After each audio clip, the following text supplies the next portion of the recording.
ओम शांति। ओम शांति। सभी माताएं खुश नजर आ रही हैं। खुशी रहना अच्छी बात है। बाबा ने ज्ञान ही खुश रहने के लिए दिया हुआ है।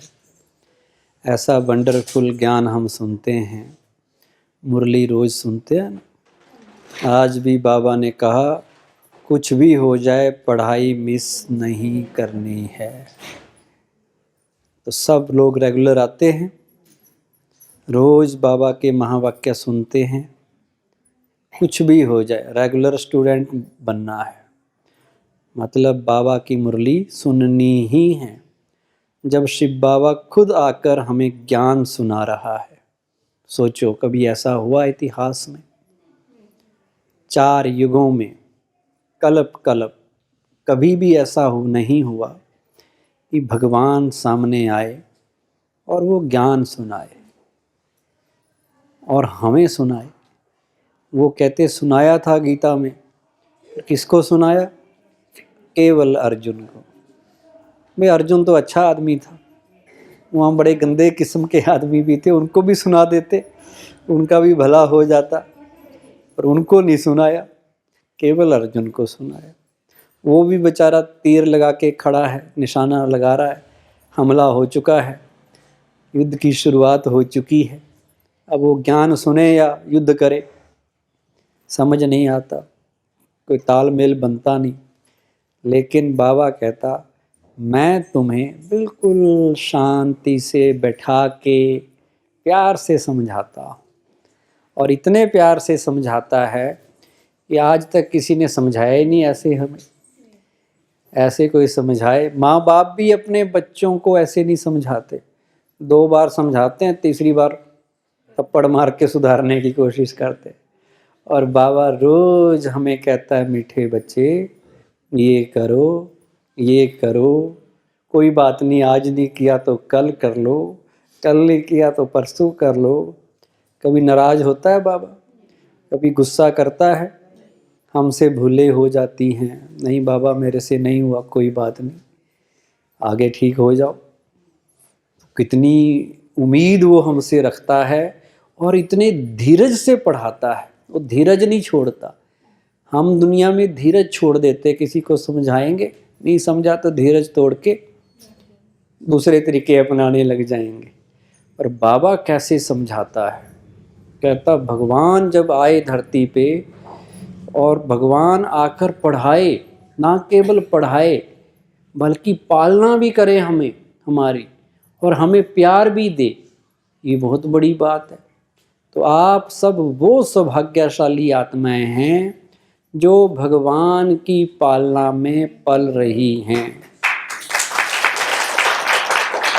भगवान का प्यार आपके ऊपर बरस रहा है, भगवान आपको पढ़ा रहा है।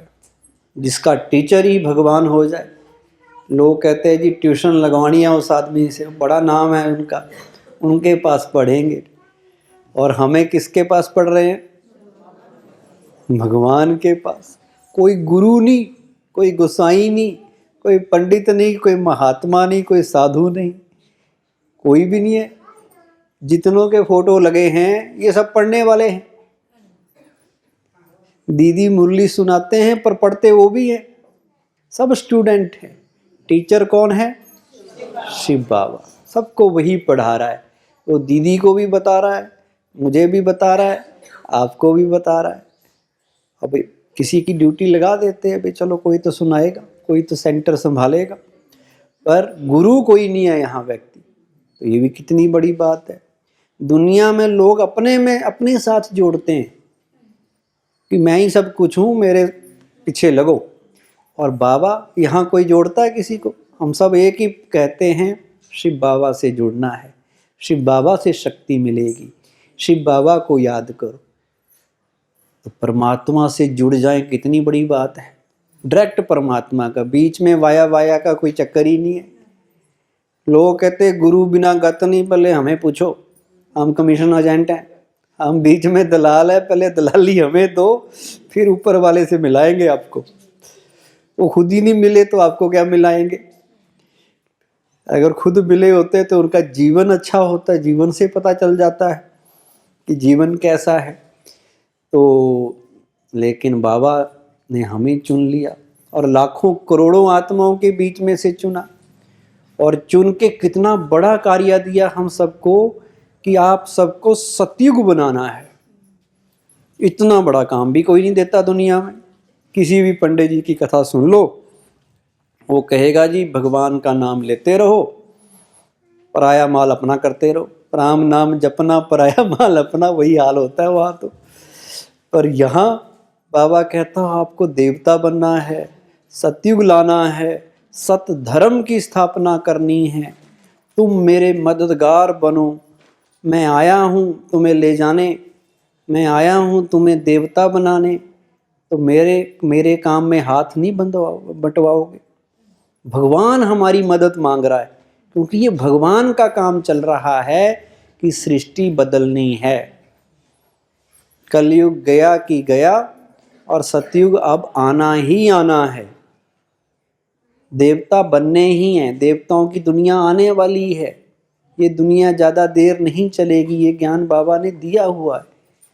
और हम वो आत्माएं जिन्हें ये भाग्य मिला कि भगवान ने हमसे कोई मदद मांगी कि तुम ये करो, हम उनकी मदद कर रहे हैं।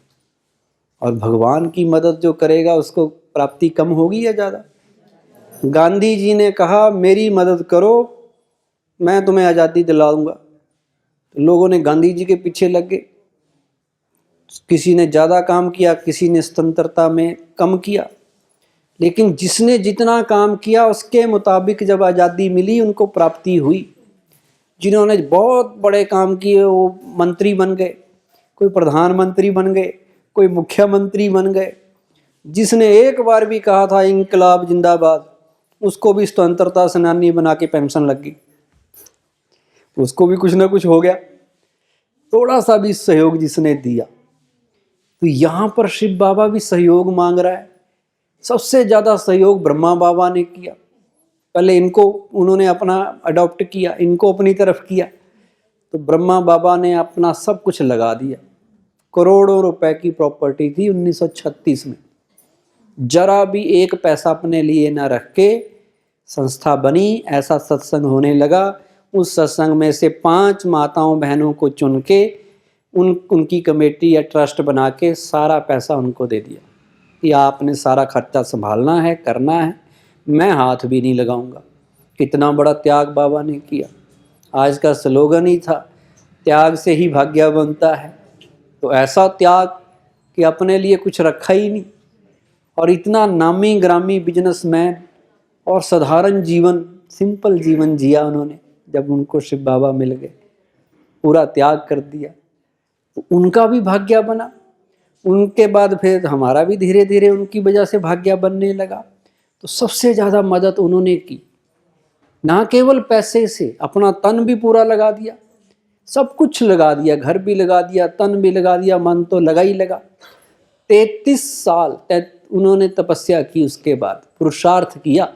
ये नहीं कि शिव बाबा उनमें आए और वो पहले दिन ही देवता बन गए, पहले दिन ही श्री कृष्ण की तरह हो गए। धीरे धीरे उन्होंने पुरुषार्थ किया, रोज योग तपस्या की। ये सारी मुरलियाँ उनके मुख से शिव बाबा ने चलाई, जो आज तक हम सुन रहे हैं। और इतनी बड़ी संस्था तैयार हुई उनके त्याग से, उनकी मेहनत से।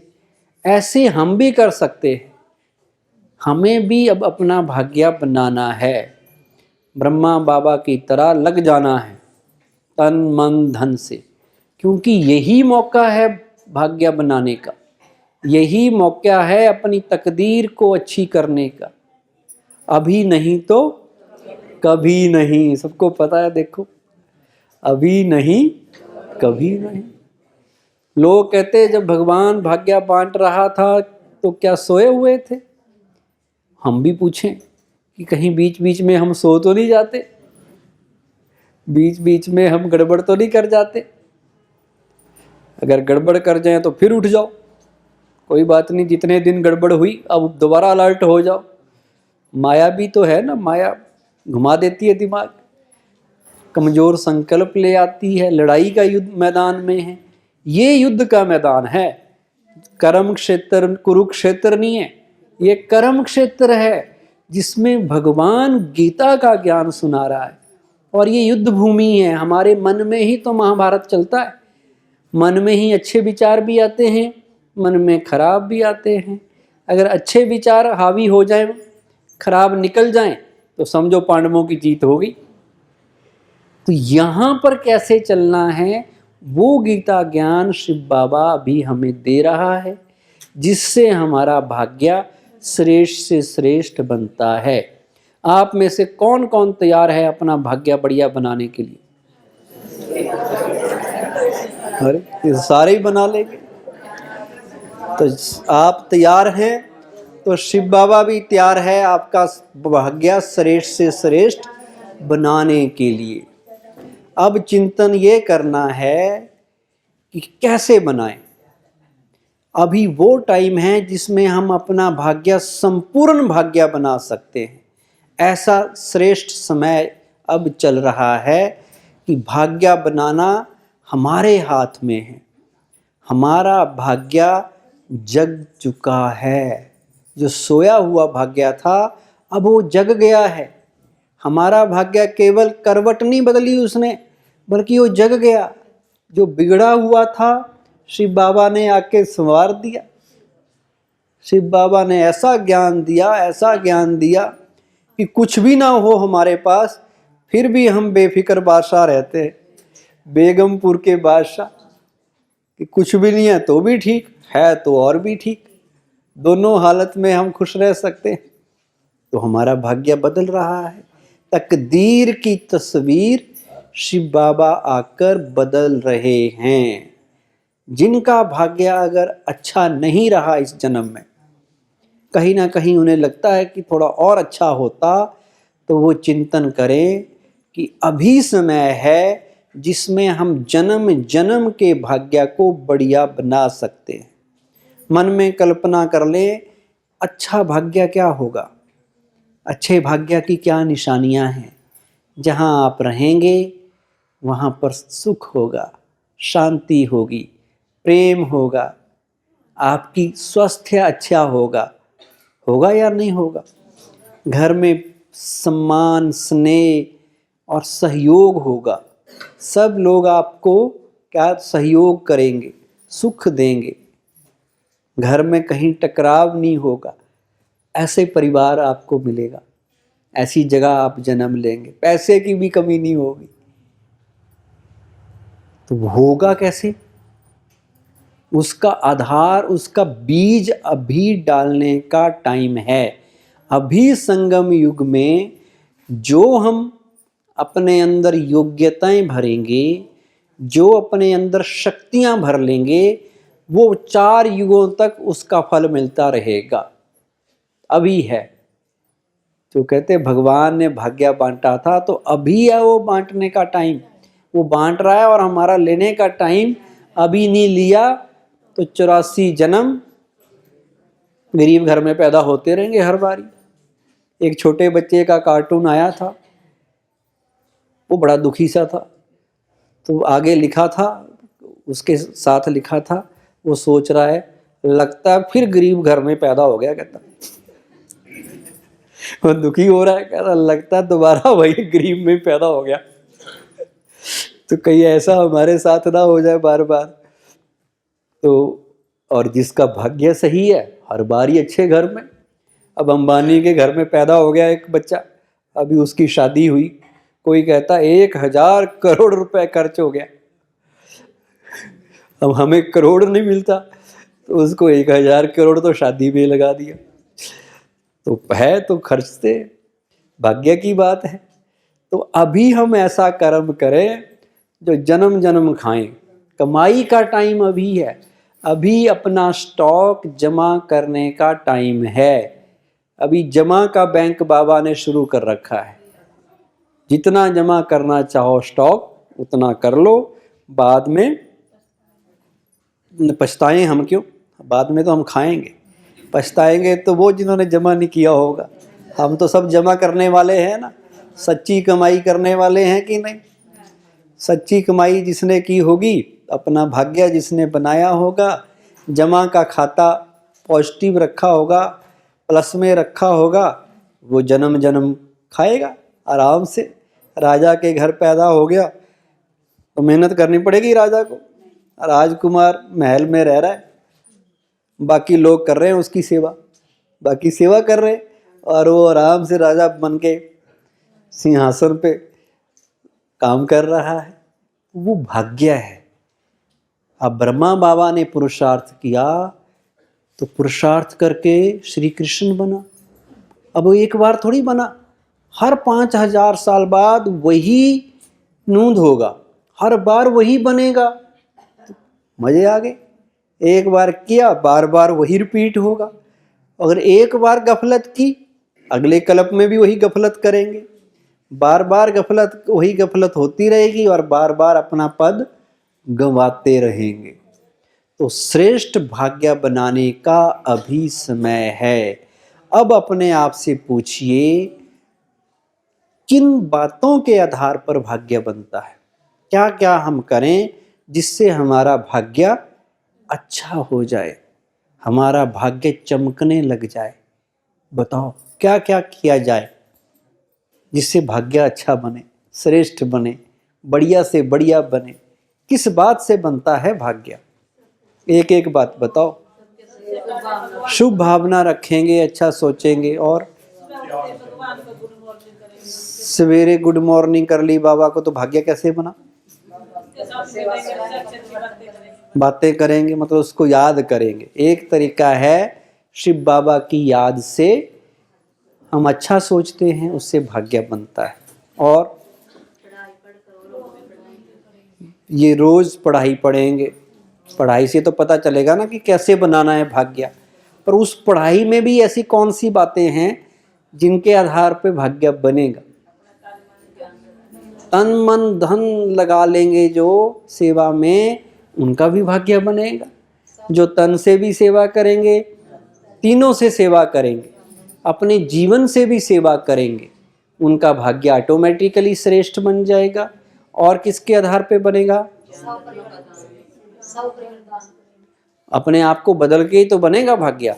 पर अपने में भी क्या बदलें, कौन सी बातें लाएं जो ज्यादा अच्छा भाग्य बने? हाँ, दूसरे को ज्ञान रत्नों का दान करेंगे, ज्ञान भी सुनाएंगे, उससे भी भाग्य बनता है, वो भी सेवा हुई। और किससे बनता होगा? क्रोध खत्म करेंगे, शांत रहेंगे, उससे भाग्य बनेगा। और संस्कार बदलेंगे तो भाग्य भी बदल ही जाएगा। संस्कार श्रेष्ठ बनेंगे तो भाग्य तो श्रेष्ठ बनना ही बनना है। और किस बात पे बनता है? बाप समान में तो सारी चीजें आ गई, फिर तो रहा ही कुछ नहीं, फिर तो रहा ही कुछ नहीं। श्रीमत पे भी सारी चीजें आ गई, वो तो बड़ा सब्जेक्ट हो गया, वो तो सारी आ गई उसमें। भाग्य बनता है जब हम किसी को सुख देते हैं, उससे भी भाग्य बनता है। जब दूसरों को दुआएं देते हैं, समय आने पे किसी को सहयोग देते हैं, उसकी दुआएं लेते हैं, दुआएं देने से भी बनता है। दूसरे की दुआएं ऐसे काम करें कि दूसरे की भी दुआएं मिले, उससे भी भाग्य बनता है। तो ये कितनी चीजें हैं। पुण्य कर्म करने से, नेक कर्म करने से, ये नहीं केवल योग से ही बनता है। तो ये सारी चीजें हैं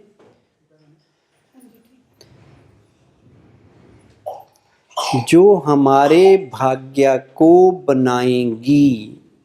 ठीक है, तो आप ध्यान रखेंगे अपने भाग्य बनाने के लिए सब बातों का। अच्छा, और आपसे पूछते हैं, भाग्य बनाने का समय तो है ही है, भाग्य लिखने की कलम भी बाबा ने हमारे हाथ में दे दी है। अब अपने को देखें कि कहीं वो कलम गायब तो नहीं हो गई है, कहीं इंक ही ना सूख गई हो, या तो कलम गायब हो गई या स्याही गायब हो जाए तो फिर भी नहीं लिख पाओगे। तो भगवान भाग्य बांट रहा है और यही समय बांट रहा है।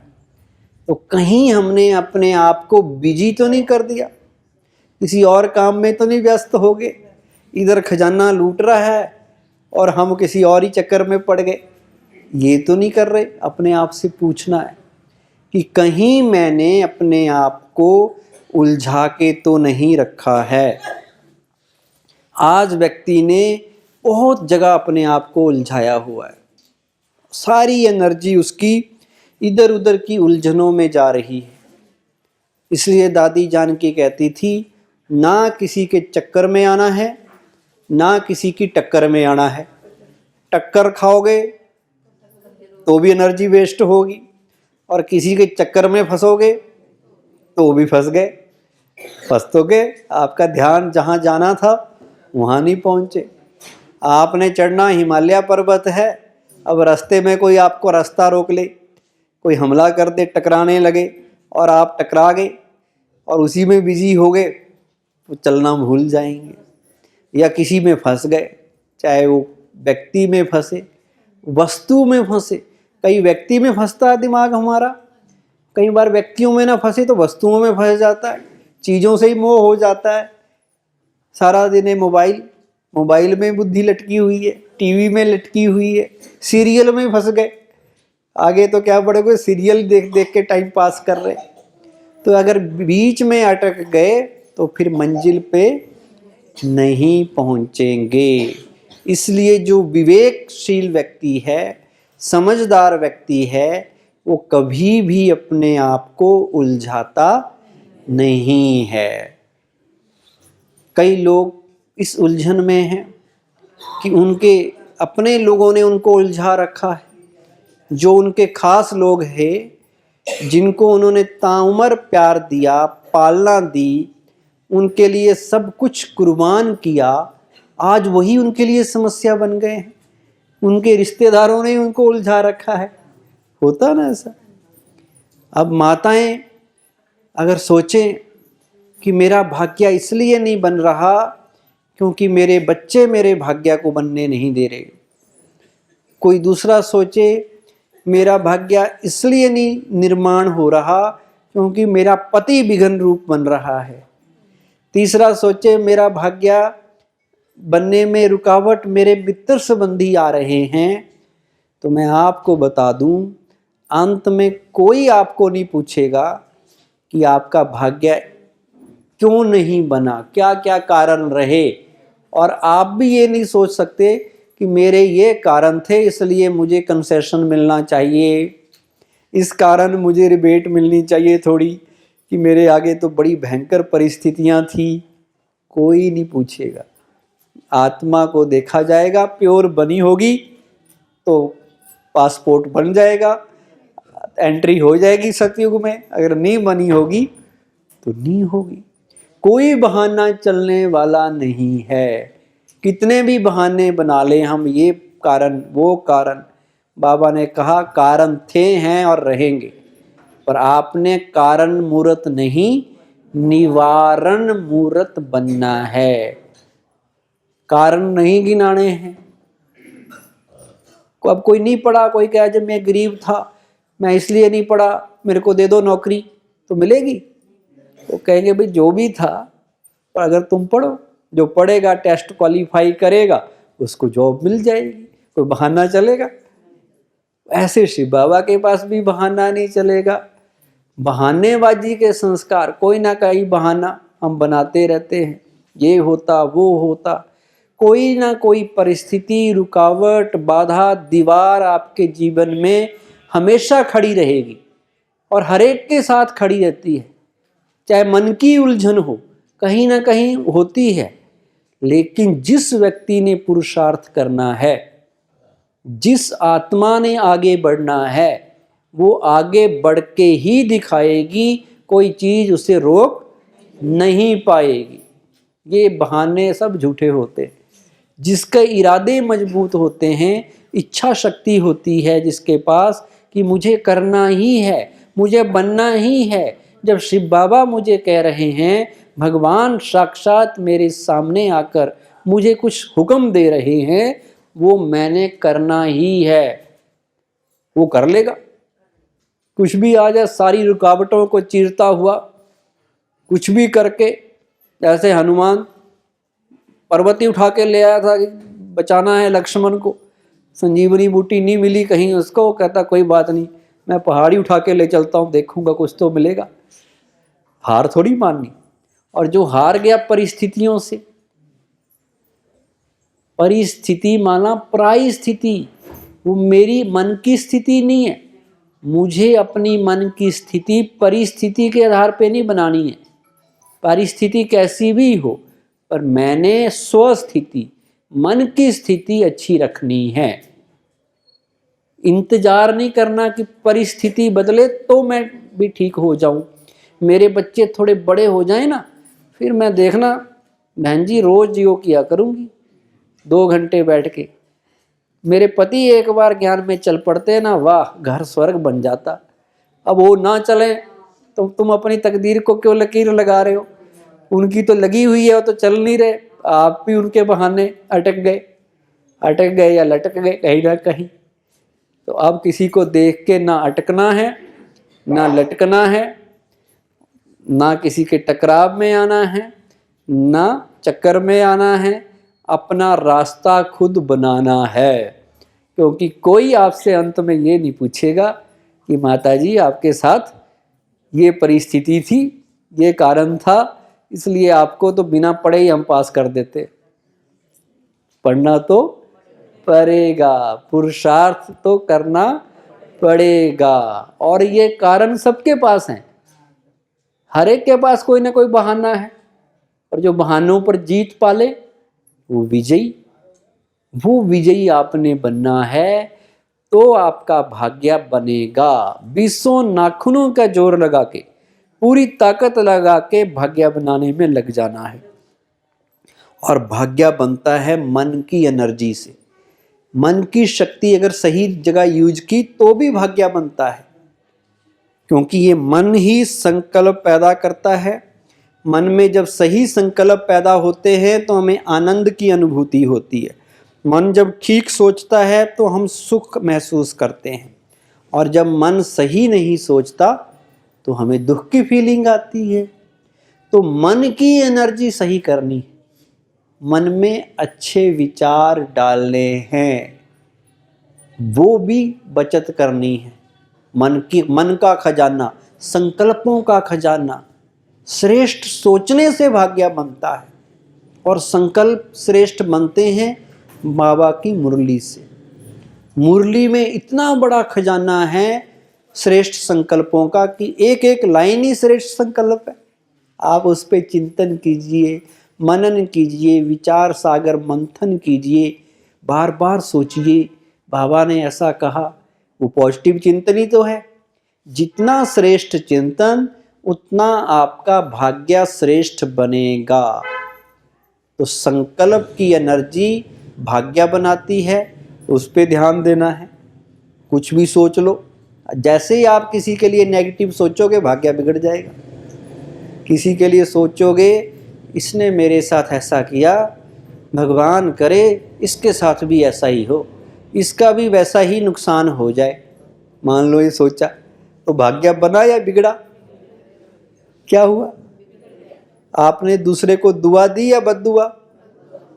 और देवता क्या देते हैं? हाँ, बद्दुआ देने वाले देवता के पास तो कुछ जाएगा ही नहीं। उसका मंदिर भी तोड़ देंगे और मूर्ति भी डुबो के आ जाएंगे कहीं, ये तो भाई तंग करता है देवता। और देते ही नहीं देवता ऐसे। देवता तो देते ही सुख हैं, शांति हैं, प्रेम हैं, आनंद दूसरे को देते हैं, दुआएं देते हैं। दुआओं को ही शुभ चिंतन कहते हैं। शुभ भावना रखना, शुभ कामना रखना मतलब दुआएं देना। तो मैंने मन की एनर्जी भी सही करनी है, मुख की एनर्जी भी सही करनी है। अगर भाग्य बनाना है, मुख से क्या निकलना चाहिए? क्या निकलने चाहिए? ज्ञान रतन मुख से झड़ने चाहिए, ज्ञान मोती निकलने चाहिए। शब्दों से भी दुआएं देनी है, शब्दों से भी लोगों को वेल विशर बन के उनको अच्छी बातें कहनी है। ये नहीं कि कोई आगे बढ़ा और हमने उसको डिस्करेज कर दिया, उसके लिए उल्टा बोल दिया तो भाग्य नहीं बनेगा ना। और अंतर्मुखी सदा सुखी, ज़्यादा बोलने से भी एनर्जी वेस्ट होती है। इसलिए बाबा ने क्या स्लोगन दिया, कम बोलो, धीरे बोलो, मीठा बोलो, सोच के बोलो और युक्ति युक्त बोलो। युक्ति से भी बोलना है, सीधा सीधा बोलना भी मुसीबत है।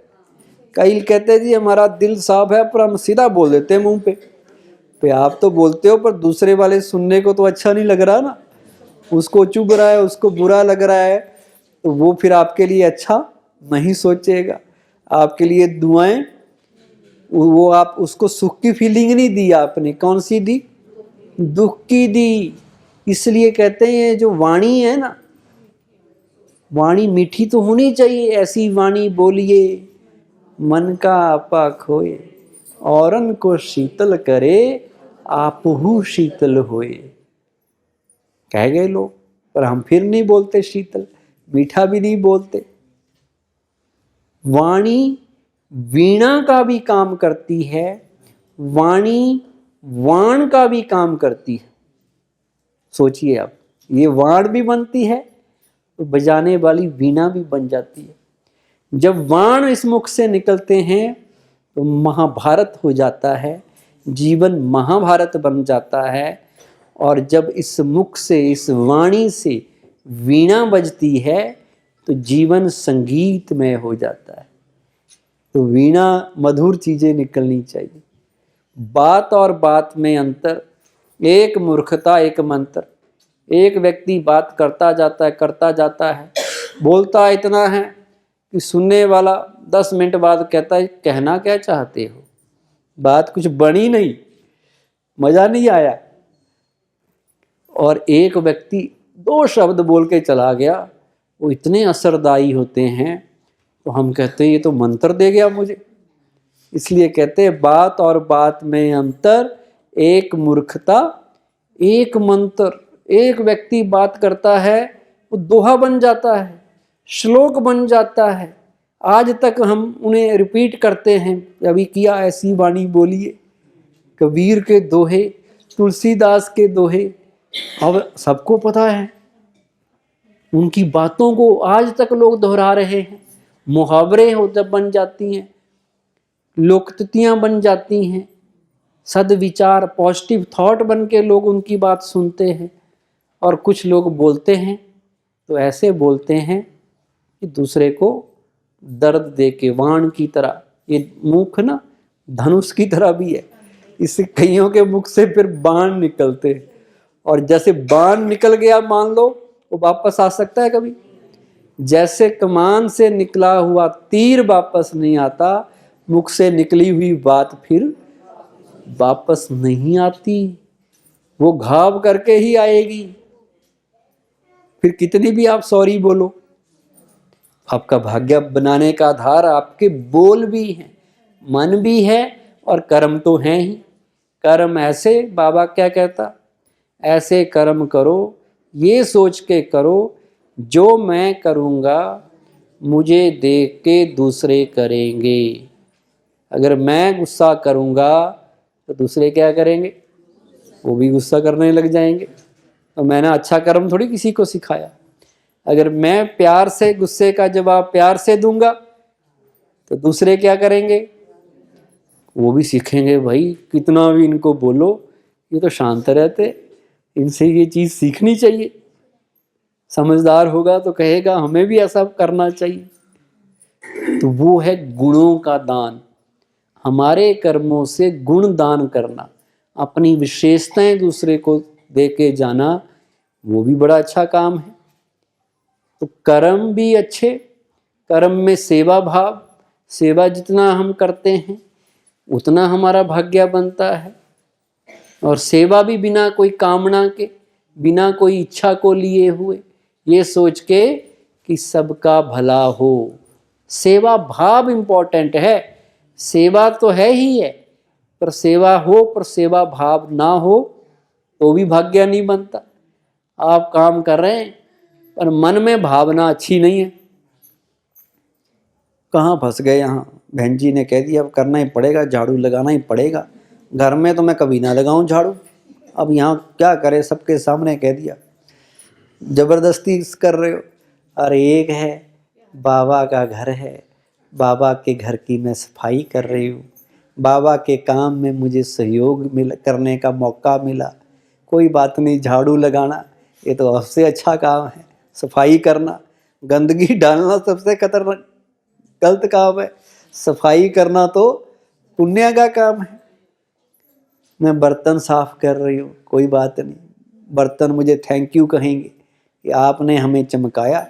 कितने टाइम से हम गंदे पड़े थे, कोई हमें देख नहीं रहा था, आपने हमारा भला किया, आपने हमें चमका दिया, तो वो थैंक यू कहेंगे आपको कि नहीं कहेंगे। और कोई भी सेवा बड़ी छोटी नहीं होती। बाबा ने कहा भाव ऊंचे हैं। अगर भाव ऊंचे हैं, मैं कहाँ काम कर रहा हूँ, भगवान के घर का काम कर रहा हूँ, भगवान की सेवा कर रहा हूँ, तो आपके भाव अगर ऊंचे हैं तो आपका भाग्य ऊंचा है। आप कभी गुरुद्वारों में जाओ, जो बड़े बड़े गुरुद्वारे हैं शहरों में, शहर के जो नामी ग्रामी उनके मानने वाले लोग हैं, वो वहाँ आके सेवा देते हैं। और सेवा क्या, जूते रखो जी संभाल के, बाहर एक एक के जूते संभाल के रखे हैं। मंदिरों से तो जूते गायब हो जाते हैं, वहाँ कभी नहीं होते, एक एक का लेके, कई जगह तो पॉलिश करके भी देते हैं। और जितनी भी आगे सफाई है, कहीं भी है, कोई किसको साफ कर रहा है, कोई मार्बल में पोछा लगा रहा है, कोई रेलिंग में कपड़ा फेर रहा है, शहर से 2 घंटे के लिए आते। मैं पूछा उनसे, मैं कह जी आप यहीं रहते हो? कहते नहीं जी, हम तो दुकान चलाते, बस 1 घंटे के लिए बीच बीच में गुरुद्वारे में सेवा करने आते हैं। तो उनके भाव ऊंचे होते कि गुरु के घर की सेवा कर रहे। ऐसे ही भावना सेवा में हमारी होगी, भाग्य अपने आप बनेगा। हमारा नहीं बनेगा तो किसका बनेगा। शिव बाबा का नाम लेके उठते हैं सवेरे, गुड मॉर्निंग करते हैं, सारा दिन ब्रह्मा भोजन खाते हैं कि नहीं खाते, शाम को भी शिव बाबा को गुड नाइट करते हैं, दिन में मुरली भी पढ़ते हैं, सेवा भी करते हैं, तो हमारा ही तो बनेगा, और किसका बनेगा। आप अपने श्रेष्ठ भाग्य को याद करो, सुबह से शाम तक अपनी दिनचर्या को नोट करो, तो आपको पता चलेगा कितनी बड़ी प्राप्तियां हमें हुई हैं। सवेरे कौन आपको उठाता है माता जी? बाबा उठाता है।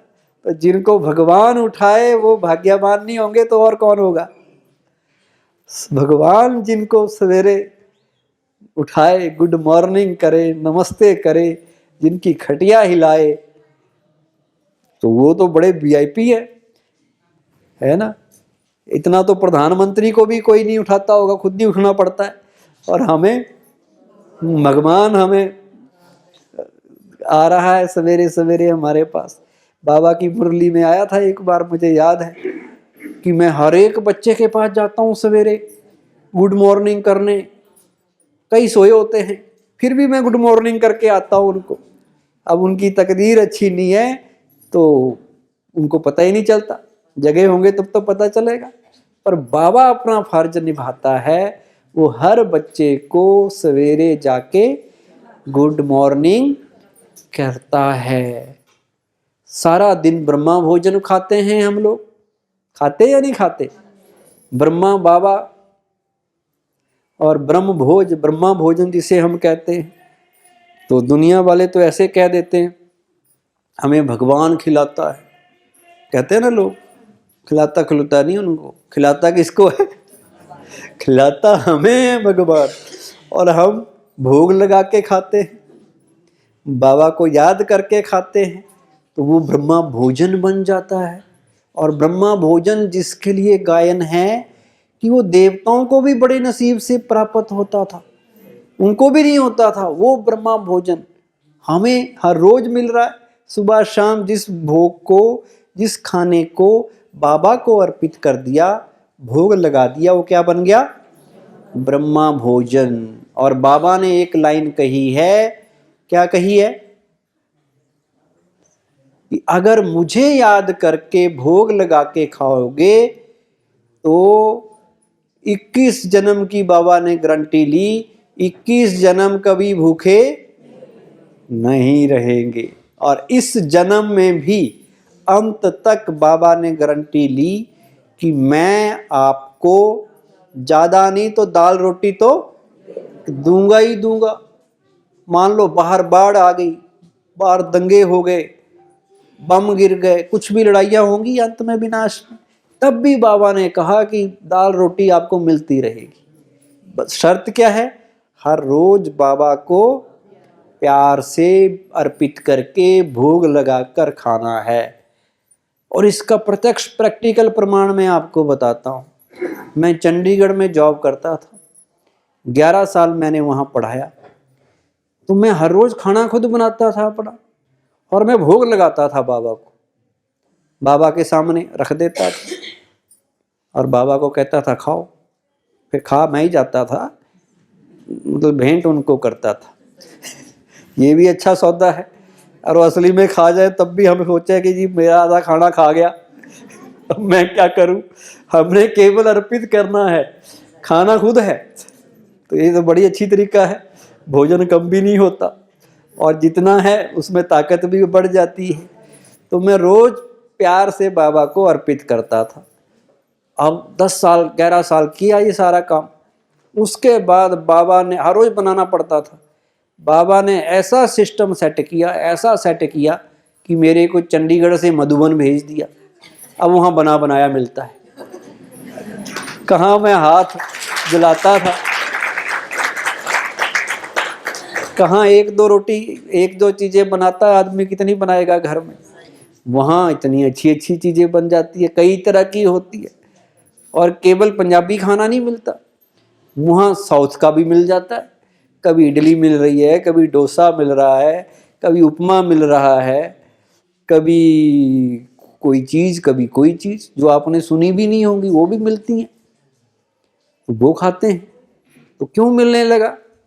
कि हमने बाबा को खिलाया था। तो ये फायदा होता है। तो आप भी बाबा को भोग लगा के खाओ, अपनी एनर्जी की बचत करो। भाग्य बनाने के लिए, अपने बिगड़े हुए भाग्य को संवारने के लिए, सोए हुए अपने भाग्य को जगाने के लिए ये स्वमान स्मृति में रखो, मैं इस संसार में सबसे भाग्यशाली आत्मा हूँ। मेरा जैसा भाग्य किसी का नहीं है। सिंपल सी बात है। मैं मास्टर भाग्य विधाता हूँ। मैं अपना तो भाग्य बना ही रहा हूँ, बाबा ने इतनी ताकत मुझे दे दी कि मैं दूसरों का भी भाग्य बना सकता हूँ।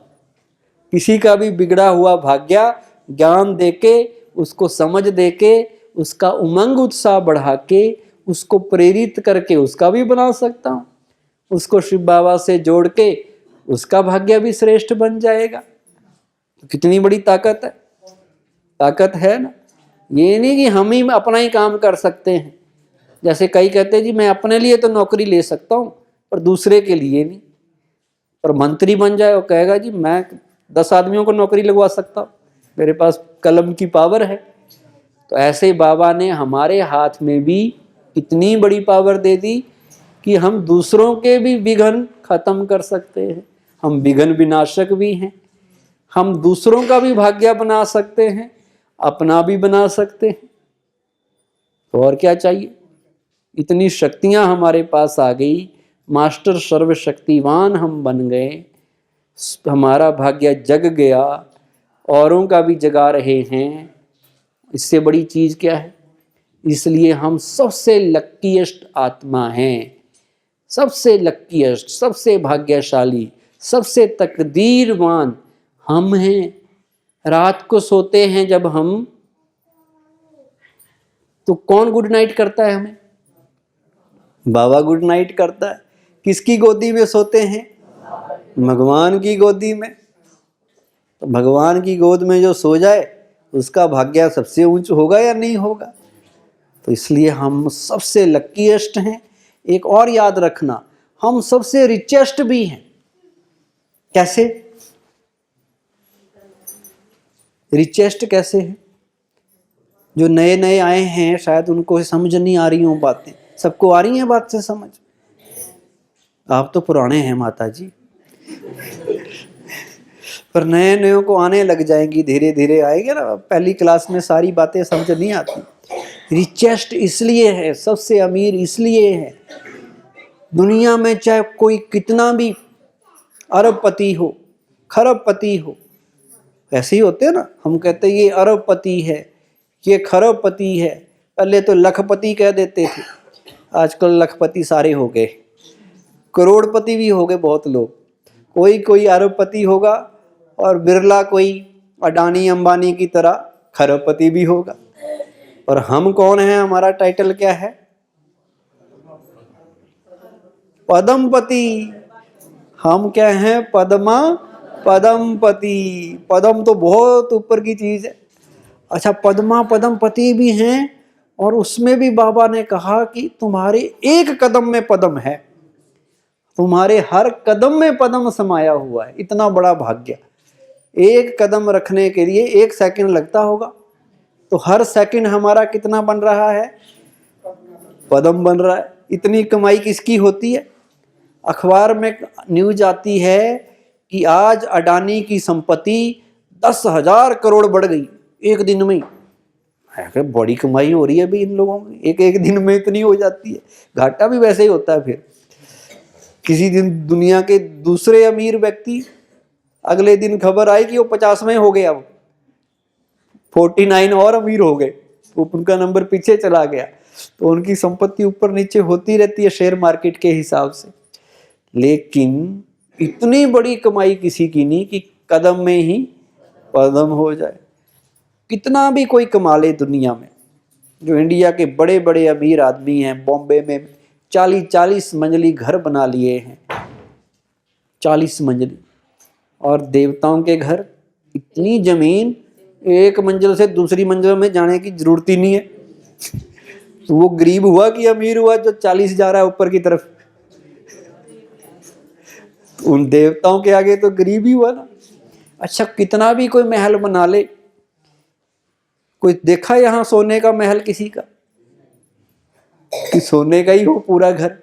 और देवताओं के महल ही सोने के हैं, हीरे लटक रहे हैं।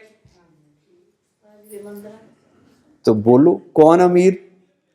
देवता अमीर कि आज के लोग अमीर? कहाँ? भारत सोने की चिड़िया, महल सोने के, सब कुछ सोने का, और आज कंक्रीट के बना के अपने को अमीर समझते हैं। अच्छा, जो खजाने हमें मिले संगम युग पे, वो खजाने भी अविनाशी हैं।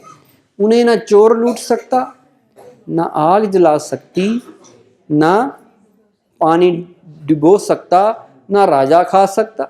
ऐसे अविनाशी खजाने हैं। संकल्प का खजाना आपको मिला, समय का खजाना मिला, अच्छे बोल का खजाना मिला, श्वास का खजाना मिला। इतने अच्छे अच्छे खजाने हैं और अविनाशी हैं। तो आप क्या हुए दुनिया में? सबसे अमीर, रिचेस्ट। इस सम्मान याद रखना, योग में इसी नशे में बैठना, मैं सबसे रिचेस्ट हूँ। मैं ये नहीं सोचना बाबा मैं गरीब हूँ, बाबा मेरा थोड़ा कर कुछ, मैं बहुत गरीब बच्ची हूँ आपकी। ऐसा नहीं सोचना, ये सोचना मैं सबसे अमीर हूँ। जो सोचोगे वो बनोगे, ये भी सिद्धांत है। अगर आप सोचोगे मैं अमीर हूँ, मैं अमीर हूँ, अमीर वाली फीलिंग आने लगेगी और पैसा आपकी तरफ आने लग जाएगा। और अगर आपने सोचा अरे मैं तो बहुत गरीब हूँ, मेरे तो ऐसा ही है, किस्मत पे ताला लगा हुआ है, ग्रहचारी बैठी है, मेरे ऊपर शनि केतु राहु सब मंडरा रहे हैं, तो आ जाएंगे सचमुच ही। और अगर आपने सोचा नहीं मैं बाबा की बच्ची, शनि कौन होता है, मैंने शनि का क्या बिगाड़ा जो मेरा बिगाड़ेगा, मैंने क्या उसको कुछ क्या नहीं किया जो मेरा नुकसान करे, मेरा नुकसान कोई नहीं कर सकता, मेरा तो भाग्य मैं खुद बनाती हूँ, मैं अपना भाग्य बनाने वाला भी खुद, बिगाड़ने वाला भी खुद, कोई मेरा भाग्य नहीं बिगाड़ सकता।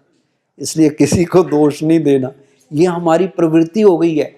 तब हम दूसरों को दोष देते हैं, क्योंकि ये हो गया ना कि दूसरा है जी, छोटे बच्चे को सिखा देते हैं उसको चोट लगे, गिरे, तो उसको नहीं कहेंगे तेरी वजह से, कहेंगे देख पत्थर को, पत्थर की वजह से तेरे को लगी है, इस पत्थर का कसूर है। तो वो बचपन से सीख जाता है कि मेरा किसी चीज में कसूर नहीं है, कसूर हमेशा दूसरे का होता है। तो इसलिए किसी का कसूर नहीं है। जो कुछ हम बने हैं, बनेंगे, उसके जिम्मेवार हम हैं। अगर हमने अपना चिंतन अच्छा कर लिया, अपना जीवन अच्छा कर लिया, तो हमारा भाग्य बनना ही बनना है। तीसरा सोमवार, मैं सबसे होलीएस्ट आत्मा हूँ, परम पवित्र जिसे कहते हैं, सबसे पवित्र, होलीएस्ट। लोग कहते हैं his holiness, his her holiness. जो बड़े बड़े महात्मा हैं वो टाइटल लगाते हैं, हिज होलीनेस, हर होलीनेस। तो बाबा ने कहा वो होली हैं, आत्मा अगर होली हो भी जाए, उनकी पवित्र हो भी जाए, पर कलयुग में शरीर तो किसी का भी पवित्र नहीं है। और जब हम पवित्र बनेंगे सतयुग में, शरीर भी प्योर, आत्मा भी प्योर। आज के जमाने के कितने भी नामी ग्रामी धर्मात्मा महान आत्माएं हो जाएं, पर जितने देवात्मा प्योर थे वो उतने प्योर नहीं हो सकते। फर्क है। तो देवता सबसे प्योर है कि नहीं? तो हम वो बन रहे हैं। तो इसलिए हम भी असली हिज होलीनेस और हर होलीनेस कौन है? हम हैं। हम सबसे श्रेष्ठ आत्माएं हैं। हमारा, हम जैसा पवित्र ना कोई बना था, ना कोई बनेगा। चौथा, मैं सबसे हाईएस्ट हूं, सबसे ऊंच हूं, सर्वोच्च आत्मा हूं। क्यों हाईएस्ट कहा आपने? जो राष्ट्रपति होते हैं, गवर्नर होते हैं, उनके साथ टाइटल लगाते हैं हिज हाईनेस, हर हाईनेस। इसका मतलब है वो सबसे ऊंच है। लेकिन कोई कितना भी प्रधानमंत्री हो, राष्ट्रपति हो, पर बाबा से बड़ा भी नहीं और देवताओं से भी बड़ा कोई नहीं है। कहाँ देवता, उनके इतने भव्य मंदिर, रिस्पेक्ट से उनकी मूर्तियां रखी जाती हैं, और नेता कोई कितना भी बड़ा हो, बाहर चौराहे में उसको धूप में लगा देते हैं। वहीं बारिश हो रही है, वहीं धूप आ रही है, वहीं पंछी भी उसके ऊपर गंदगी कर रहे हैं। कई लोग फूल चढ़ाने के बजाय कई बार महात्मा गांधी का चश्मा गायब कर देते हैं, कुछ ना कुछ गड़बड़ भी कर देते हैं। तो नेताओं को उतना ही सम्मान मिलता है। और कहाँ देवता, कितना प्यार से उनको रखा जाता है, संभाला जाता है, मंदिर की देख रेख की जाती है, सम्मान मिलता है। तो सबसे ऊंच कौन हुए? देवता। और हम वो बन रहे हैं, पूजनीय भी बन रहे हैं, गायन योग्य भी बन रहे हैं। हमारा गायन भी करेंगे लोग और पूजा भी करेंगे। दुनिया में कितने भी ऊंच हों, पर वैसे नहीं बनते। इसलिए बाबा कहता, दुनिया में कितने भी बड़े नेता हों, अभिनेता हों, वैज्ञानिक हों, महात्मा हों, कोई भी हो, पर मेरे बच्चे साधारण से साधारण, बूढ़ी से बूढ़ी माताएं, अनपढ़ दिखने वाले, साधारण दिखने वाले बच्चे भी उनसे श्रेष्ठ हैं। क्योंकि वो क्या कहते हैं? मेरा बाबा। वो मेरा बाबा को जान गए, जो दुनिया की बड़ी से बड़ी हस्ती भी अभी तक नहीं जान पाई। सारे ब्रह्मांड का उनको ज्ञान है। चांद पे कैसे पहुंचना है, समुद्र की गहराई में क्या करना है, पंछी की तरह आसमान में उड़ सकते हैं और मछली की तरह समुद्र में तैर सकते हैं, पर एक छोटी सी बात को नहीं जाना, मेरा बाबा। बाबा कौन है? भगवान कौन है? कैसे मिलता है? और वो भगवान किन बच्चों को मिला? आप सिंपल से बच्चे, जो देखने में सिंपल लगते हैं, पर वो अभी सिंपल हैं। सतयुग में वो क्या थे? पता नहीं कौन कितना बड़ा देवता था, कितने बड़े सिंहासन पे बैठता था, कितनी बड़ी उसमें उड़न खटोले में उड़ के जाता था। आज वो साधारण सा दिख रहा है, पर बाबा को तो पता है ना कि ये बच्चा मेरा बड़ा बड़े वाला देवता है। या छोटे वाला भी है, देवता तो देवता ही है, यहाँ वालों से तो ऊंच है ही है। तो इसलिए 4 शब्द, गोल्डन शब्द बाबा ने, डायमंड शब्द कहे हैं, वो हमेशा याद रखने हैं। क्या? कौन? मेरा बाबा, मीठा बाबा, प्यारा बाबा, शुक्रिया बाबा। बस दिल से कहना है मेरा बाबा। जब कोई परिस्थिति आए, जब कोई बात ऐसी आए जो डिफ़िकल्ट लगे, तो दिल से कहना मेरा बाबा आ जाओ, और बाबा वहीं हाजिर हो जाए। ये बाबा के वर्डिंग्स है। आप अव्यक्त मुरलियाँ पढ़ना संडे की में जो आती हैं, वो पढ़ के आपको पता चलेगा बाबा ने कहा हुआ है। दिल से जो कहेगा मेरा बाबा आ जाओ, बाबा बंधा हुआ है उसकी मदद करने के लिए। बच्चे बुलाएं और बाप ना आए, ये हो ही नहीं सकता।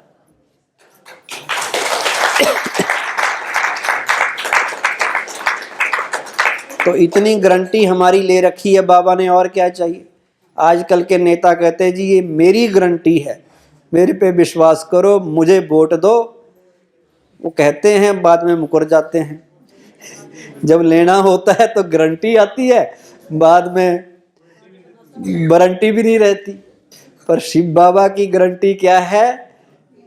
शिव बाबा की गारंटी कौन सी है? पक्की। बाबा कहता मेरे रास्ते पे चलो, जो मैं कह रहा हूँ उन बातों को जीवन में लाओ, आपका जीवन इतना अच्छा हो जाएगा, यहाँ भी सुखी तो आगे भी सुखी, लोक परलोक दोनों सुधर गए। और क्या चाहिए? यहाँ भी मौज, सतयुग में भी मौज। लोग रोते रहेंगे, चिल्लाते रहेंगे विनाश में, ये मरे वो मरे, ये हुआ वो हुआ, और हम मस्त रहेंगे। प्रत्यक्षता हमारी होगी, खुशी के नगाड़े बजाएंगे और उनकी मदद करेंगे जो दुखी होंगे, परेशान होंगे। और उसके बाद विनाश होगा, चुपचाप शरीर छोड़ेंगे, परम धाम जाएंगे, थोड़ी देर वहाँ रह के फटाफट फिर नीचे आ जाएंगे सतयुग में। देवता बनना ना, पहले जन्म में आना है या बाद में आना है? कौन कौन पहले जन्म में आना चाहते हैं? अच्छा, ये तो सारे पहले जन्म वाले हैं। ये तो अच्छी बात है, क्योंकि मजा पहले में ही है। अगर आप 16 कला बनना है ना, पहले जन्म की निशानी क्या है? 16 कला संपन्न, सर्वगुण संपन्न, 16 कला संपूर्ण। अब आपने 15 कलाएं लाए, मान लो आप 16 नहीं ले पाए, 15 ही आई, तो फिर कहाँ जैसे जन्म होगा? सतयुग के शुरू में होगा या बीच में, आधे में होगा? 15 मतलब सतयुग का आधा, मतलब आधा युग गायब। 700-800 साल ऊपर बैठे रहोगे, तब तक श्री कृष्ण राधे का टाइम गया, लक्ष्मी नारायण चले गए, उनके बच्चों के भी 700 साल बाद आ पाओगे अगर एक कला कम रह गई। पुरुषार्थ आपने किया? ये नहीं किया नहीं। अभी आप शून्य कला हैं, एक भी कला नहीं है कलयुग में। शून्य से आपने पुरुषार्थ किया 15 तक का, पर उसका नुकसान कितना हुआ? ये आधा युग गायब हो गया। अगर 14 कला तक पहुंचे तो कहाँ जन्म लेंगे? तो फिर त्रेता में, फिर 1250 साल गायब। तो इतना फर्क है। इसलिए थोड़े में खुश नहीं होना कि बाबा के बन गए, मेरा बाबा कह दिया, स्वर्ग में तो आ ही जाएंगे। और स्वर्ग में तो 33 करोड़ हैं, फिर त्रेता के एंड में आएंगे, 2500 साल गए। तो मजा, जब मजे वाला टाइम था तो चले गए, जब तकलीफ थोड़ी कम वाला टाइम शुरू होगा दोपहर से, उससे थोड़े दिन पहले आ गई, तो फिर क्या फायदा। तो शिव बाबा के बने हैं तो पूरा वर्षा लेना है, पूरी प्राप्तियां करनी हैं, कल्प कल्प की अपनी नूंद बनानी है, अपना भाग्य बनाना है, ऐसा श्रेष्ठ भाग्य बनाना है कि लोग हमारे भाग्य को देख के हम भी प्राउड फील करें और दूसरे भी उसका गायन करें कि भाग्य देखना हो तो इनका देखो। ओम शांति।